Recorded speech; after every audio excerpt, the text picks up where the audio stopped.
அப்ப பணம் திருட்டு போலையா? அங்கதான் இருந்துச்சா?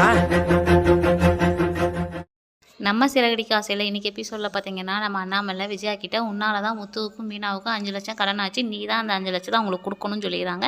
நம்ம விஜயா மனோஜ் கிட்ட வந்து பணத்தை கேட்குறாங்க. மனோஜ் வந்து என்கிட்ட பணம் இல்லை அப்படிங்கிறாங்க. ரோஹினிட்ட நம்ம மலேசியா போய் வாங்கிட்டு வரலாம் அப்படின்னு சொல்லி சொல்கிறாங்க, டிக்கெட் போடுங்கிறாங்க. நம்ம மலேசியா போனால் நம்மளும் அந்த கேஸில் மாட்டிப்போம் ஆண்டி, அதனால் வேணால் நான் அமௌண்ட்டை ரெடி பண்ணிவிட்டு சொல்கிறேன் அப்படின்னு நம்ம ரோஹினி விஜயாட்ட சொல்லிடுறாங்க.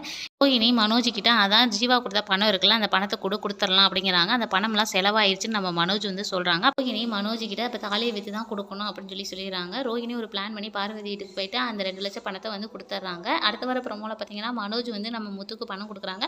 உனக்கு சேர வேண்டிய பணம் தானடா, வாங்கிக்க அப்படின்னு நம்ம அண்ணாமலை சொன்னோடனே முத்து வந்து அந்த பணத்தை வாங்கிக்கிறாங்க. விஜயா எல்லாரும் முன்னாடியே என்னால் வந்து யாரும் வந்து நஷ்டப்பட வேணாம் அப்படின்னு சொல்கிறாங்க. விஜயாவுக்கு வந்து பார்வதி ஃபோன் பண்ணுறாங்க. என்னது பணம் வந்து காணாமல் போலையா, வீட்டில் தான் இருந்துதா அப்படின்னு சொல்லி விஜயா நம்ம பார்வதியிட்ட பேசிகிட்டு இருக்கிறத வீட்டில் எல்லாருமே கேட்குறாங்க.